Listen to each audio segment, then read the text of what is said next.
Baik, bismillahirrahmanirrahim. Assalamualaikum warahmatullahi wabarakatuh. Jumpa lagi bersama dengan channel ini. Kali ini kita akan membahas tentang satu topik baru yang masih berkaitan dengan metode penelitian kualitatif, yaitu mengenai sumber data. Nah, sumber data ini diantaranya ada narasumber, ada objek penelitian kualitatif.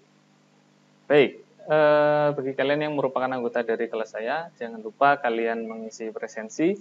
Dan bagi kalian yang mungkin bukan merupakan anggota dari kelas saya, kalian bisa mengajukan pertanyaan apabila mungkin ada yang ingin ditanyakan di kolom komentar. Dan kalau kalian merupakan anggota dari kelas saya, maka silahkan kalian bisa bertanya kapan saja, di mana saja, melalui grup WhatsApp kelas yang sudah kita bentuk. Oke, langsung saja kita mulai pembahasannya.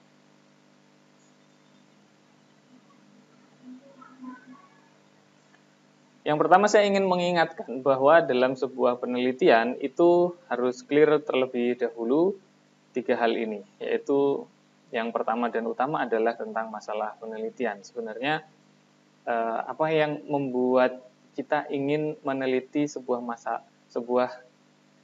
topik tertentu dalam sebuah penelitian? Kita harus tahu sebenarnya apa gap-nya.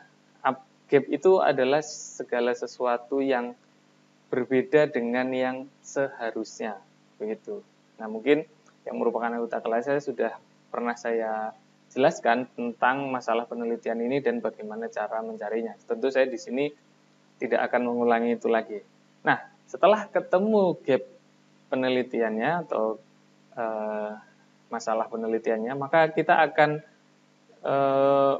menginjak pada tahap yang kedua, yaitu merumuskan pertanyaan penelitian atau menemukan fokus penelitian. Nah, pada masalah-masalah penelitian yang sudah jelas, biasanya pertanyaan penelitian atau fokus penelitian ini itu akan muncul dengan otomatis di kepala kita dalam bentuk pertanyaan-pertanyaan penelitian. Nah, tentu pertanyaan-pertanyaan penelitian yang muncul dari pengamatan kita atas gap yang ada tadi itu akan membutuhkan jawaban. Nah, jawaban seperti apa? Tentu jawaban yang menghilangkan pertanyaan penelitian itu. Jadi kalau sebuah pertanyaan penelitian terjawab, maka hilang sudah dia. Nah, caranya untuk menjawab itu seperti apa? Maka kita perlu merumuskan metode penelitian. Nah, di dalam metode penelitian inilah diantaranya ada narasumber, partisipan atau subjek dari penelitian yang dimaksud. Dalam penelitian kualitatif ini, nah ini dia. Di dalam metode penelitian itu ada pendekatan penelitiannya seperti apa untuk menjawab pertanyaan penelitian, lalu subjek penelitiannya yang akan terlibat dalam proses penelitian tersebut siapa saja, karakteristiknya bagaimana, lalu kemudian teknik pengumpulan data penelitiannya seperti apa, terus yang terakhir adalah teknik analisis data hasil penelitiannya seperti apa. Nah, ini adalah bagian dari perencanaan sebuah proses penelitian, mulai dari menemukan masalah, merumuskan fokus atau pertanyaan penelitian, sampai kemudian menentukan metode yang pas dan tepat untuk menjawab fokus dan pertanyaan-pertanyaan penelitian tadi. Kali ini kita akan fokus membahas mengenai narasumber dan data. Dalam penelitian kualitatif, sumber penelitian itu ada 3. Nah, saya mulai dari ini dulu aja. Apa saja sumber data dalam penelitian kualitatif? Ada 3, secara garis besar. Ini dibahas di banyak penelitian dan di buku rujukan juga dibahas. Yang pertama adalah person atau sumber data berupa orang. Jadi untuk menggali data dari sumber data person ini, itu kita akan melakukan wawancara, interview, bahkan mungkin juga observasi. Gitu. Jadi sumber datanya berasal dari orang. Nah, sumber data yang kedua adalah place atau tempat. Loh, kenapa tempat bisa menjadi sumber data? Karena bisa jadi sebuah pertanyaan atau fokus penelitian itu bisa kita terangkan fenomenanya setelah kita tahu bagaimana konteks atau setting proses terjadinya objek atau sesuatu yang kita teliti itu dari sudut pandang lokasinya. Nah, itu sumber data berupa tempat gitu. Misalnya kalau kita ingin meneliti tentang sebuah kecemasan siswa-siswa di sebuah sekolah gitu. Kita penting juga mengetahui sebenarnya sekolahannya kondisinya seperti apa. Apakah dia berada di tepi jurang misalnya, yang kemudian itu bisa disinyalir bisa menyebabkan meningkatnya kecemasan, atau dia berada di sebuah tempat yang sangat rawan longsor misalnya, atau sangat dingin sekali misalnya, atau sangat panas sekali, atau mungkin bangunannya sudah tua sehingga rawan sekali untuk roboh misalnya. Nah, itu semua sumber data berupa place. Jadi place ini tempat yang mengandung data. Data ini adalah sesuatu yang menjawab fokus atau pertanyaan penelitian. Kemudian yang ketiga adalah paper. Paper ini adalah sumber data berupa dokumen-dokumen. Misalnya aturan-aturan yang terdokumentasi dalam bentuk dokumen formal sebuah lembaga misalnya. Atau kalau ingin meneliti tentang misalnya prestasi belajar, maka kita membutuhkan data yang berkaitan dengan raport misalnya, itu juga masuk dalam paper ini begitu. Nah, selanjutnya kita ke narasumber dan data. Jadi narasumber itu adalah person, dia adalah orang yang menjadi sumber data penelitian. Nah, data sendiri itu dikumpulkan untuk menjawab pertanyaan penelitian atau fokus penelitian. Dan data itu akan dianggap cukup ketika semua pertanyaan penelitian yang kita ajukan atau semua fokus penelitian itu terjawab gitu, sampai tuntas. Dan sejauh pertanyaan penelitian itu belum terjawab secara paripurna, maka data penelitian itu dianggap belum cukup, sehingga peneliti hendaknya itu datang lagi ke sumber data untuk menggali data lebih lanjut sampai semua pertanyaan penelitian itu selesai menemukan jawabannya. Jika data belum cukup, maka ya itu tadi, mau tidak mau peneliti harus berusaha untuk terus menggali data sehingga tidak tersisa lagi pertanyaan penelitian yang belum terjawab itu. Terus pertanyaannya lagi mungkin, apakah mungkin sebuah penelitian itu menyisakan pertanyaan penelitian yang belum terjawab? Ya mungkin saja. Oleh karena itu kalau kita membaca artikel jurnal penelitian, itu kita akan di bagian akhir itu biasanya ada rekomendasi penelitian. Nah, rekomendasi penelitian ini biasanya berisi tentang beberapa pertanyaan penelitian terkait dengan penelitian tersebut yang membutuhkan jawaban lebih lanjut dengan membutuhkan penelitian lebih lanjut gitu. Ya bisa saja.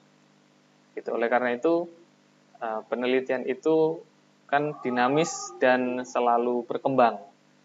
Makanya sebuah seorang peneliti itu biasanya menetapkan fokus dan pertanyaan penelitian tertentu gitu. Nah, apabila dari terjawabnya pertanyaan penelitian dari peneliti ini itu menimbulkan pertanyaan penelitian baru yang kemudian tidak bisa dijawab dari proses penelitian yang dia lakukan, maka dia akan menuliskan itu di rekomendasi. Gitu. Jadi bagi peneliti pemula yang ingin mencari topik penelitian, saya sarankan silakan baca bagian rekomendasi atau kesimpulan dan saran bagian akhir biasanya dari artikel-artikel penelitian begitu. Kemudian kesalahan umum peneliti. Nah, ada beberapa peneliti yang saya menemukan kesalahan-kesalahan yang fundamental ya. Yang pertama adalah textbook.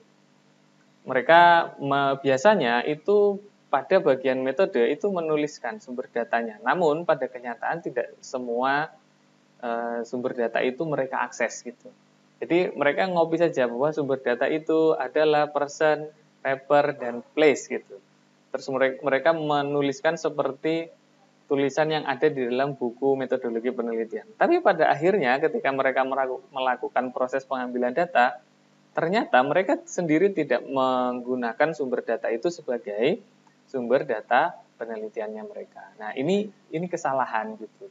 Karena seorang peneliti itu hendaknya mengambil data dari sumber data yang memang dia rencanakan akan bisa memberikan data yang menjawab fokus atau pertanyaan penelitiannya. Gitu. Kesalahan yang kedua adalah tidak merinci akan mengambil data apa dari sumber data yang mana. Padahal itu sangat penting agar pembaca itu mengetahui kecocokan atau relevansi dari sumber data yang dipilih tadi dengan tujuan atau fokus penelitiannya. Gitu. Nah, contoh konkretnya misalnya seorang peneliti yang ingin meneliti lembaga sekolah tertentu, maka dia merasa tidak enak kalau tidak mewawancarai kepala sekolah, sehingga pasti biasanya pejabat-pejabat atau pengelola inti birokrasi sekolah itu mereka tanya gitu. Tapi sebenarnya kalaupun tidak ditanya misalnya, itu bisa jadi tidak harus gitu, tidak apa-apa gitu, datanya itu tidak kurang. Tapi karena itu tadi kegagalan peneliti untuk merinci, sebenarnya ketika dia datang ke sebuah sumber data, dia itu ingin mencari data apa dari sumber data ini. Kalau dia datang kepada seseorang, maka dia mau menggali data apa dari orang tersebut. Nah, sejak awal sebelum data itu diambil, seorang peneliti itu hendaknya sudah tahu sebenarnya dia akan menemui sumber data yang mana, person, place, atau paper yang mana, lalu kemudian dari person, place, atau paper tersebut, dia akan merencanakan memperoleh data apa. Nah, itu seharusnya sudah dituliskan sejak awal di bagian metode, di bagian perencanaan proses pengambilan datanya. Jadi tidak semata-mata karena pantas atau tidak pantas, tapi dia sebenarnya sumber data ini benar-benar akan menyediakan data yang sesuai untuk menjawab pertanyaan penelitian ataukah tidak. Nah, itu yang lebih penting. Nah, tentu ada pertanyaan, terus cara menentukan sumber data yang tepat itu seperti apa? Ini adalah teknik cara menentukan sumber data yang biasanya saya lakukan. Yang pertama, lagi-lagi seorang peneliti itu harus paham dan meresapi fokus penelitiannya. Nah, kalau perlu dia baca ulang fokus penelitian atau pertanyaan penelitiannya yang dia sudah rencanakan sebelumnya, yang itu merupakan fokus atau pertanyaan penelitian yang muncul dari temuannya atas masalah penelitian. Nah, setelah itu dia harus bisa membayangkan informasi apa saja yang dia butuhkan untuk menjawab fokus atau pertanyaan penelitian tersebut. Dan yang ketiga, visualisasikan. Buat tabel rincian sumber data untuk memetakan data apa diperoleh dari sumber data yang mana. Gitu. Insya Allah dengan memvisualkan ini, itu akan lebih mudah bagi seorang peneliti untuk mengevaluasi ada yang kurang nggak ya, siapa lagi ya yang harus ditemui untuk memperoleh data untuk menjawab pertanyaan penelitian. Nah, bentuknya kurang lebih contohnya seperti ini. Tabel rincian sumber data. Nah, kalau bisa dituliskan juga masalah penelitiannya apa, lalu fokus penelitiannya apa. Ini contoh ya. Masalah penelitiannya misalnya ada kebijakan baru yang mendadak berkaitan dengan penerapan full day school di sebuah sekolah. Dan itu ditetapkan itu setelah adanya pergantian kepala sekolah.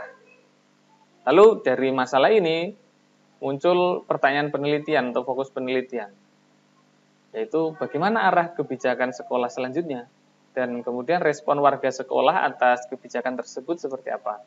Ini garis besarnya seperti itu. Nah, cuman kemudian kita bisa membreakdown fokus penelitian ini menjadi beberapa data yang harus kita kumpulkan agar fokus atau pertanyaan penelitian tadi itu bisa terjawab. Yang pertama, kita membutuhkan data aturan sekolah tentang jam masuk mata pelajaran yang berbasis full day. Nah, aturan itu kita bisa peroleh dari apa? Ya tentu dari dokumen kebijakan sekolahnya, aturannya, SK-nya atau surat tugasnya atau semacamnya. Biasanya yang membuat siapa? Membuat kepala tata usaha. Kepala tata usaha membuat atas instruksi dari siapa? Mungkin dari Wakakurikulum. Karena yang mengurusi teknis berkaitan dengan ini tentu tidak langsung kepala sekolah. Terus kemudian arah kebijakan sekolah setelah penerapan jam masuk mata pelajaran yang baru. Nah, tentu kita butuh tahu visi misi dari pembuat kebijakannya. Siapa itu? Kepala sekolah, Wakakurikulum. Lalu kemudian kita juga pengen tahu kan, opini atau sikap warga sekolah terhadap kebijakan tersebut. Tentu kita butuh mewawancarai semua warga sekolah yang terdampak oleh kebijakan itu. Mulai dari siswa, staf sekolah, guru, security, atau mungkin petugas kantin juga kalau perlu, ya kan. Tuh. Kemudian yang berikutnya adalah antisipasi kemungkinan terburuk dari aturan jam masuk mata pelajaran, termasuk kesiapan sarana prasarana. Nah, ini berkaitan dengan kesiapan. Kalau mau full day school, siap nggak? Nanti kalau full day itu kan diantaranya harus menyediakan makan siang. Lalu kemudian menyediakan fasilitas untuk sholat duhur bagi yang muslim. Nah, pertanyaannya, sarana prasarana sekolahnya siap apa tidak? Nah, kita perlu bertanya sama siapa ini? Wakakurikulum, kepala sekolah. Kemudian kita juga butuh melakukan observasi kan terhadap sarana prasarananya. Jangan-jangan mungkin dari wawancara dikatakan sudah siap, tapi ternyata faktanya dari hasil pengamatan langsung kita, observasi kita, bisa jadi nggak siap. Oke, nah bisa jadi ini datanya yang harus kita kumpulkan bisa bertambah lagi selain daripada ini. Jadi perhatikan, di sini kita jadi tahu, kita bertemu dengan kepala TU itu untuk menggali data apa. Kita bertemu dengan Wakakurikulum itu untuk menggali data apa saja. Kita ketemu dengan kepala sekolah, kita menggali data apa saja. Ya kan? Terus kita mengobservasi sekolahnya itu untuk menggali, mengkonfirmasi data yang mana. Nah, ini adalah pentingnya tabel atau visualisasi tentang rincian sumber data yang akan kita akses untuk menjawab fokus penelitian kita. Gitu. Oke. Terima kasih. Demikian saja materi kita pada pertemuan kali ini. Apabila ada pertanyaan, silahkan kalian bisa tulis di kolom komentar dari video ini, atau kalian juga, bagi yang merupakan anggota kelas saya, bisa bertanya di grup WhatsApp yang telah kita buat. Terima kasih sudah menyimak sampai akhir, dan semoga materi ini bermanfaat. Saya akhiri, wassalamualaikum warahmatullahi wabarakatuh.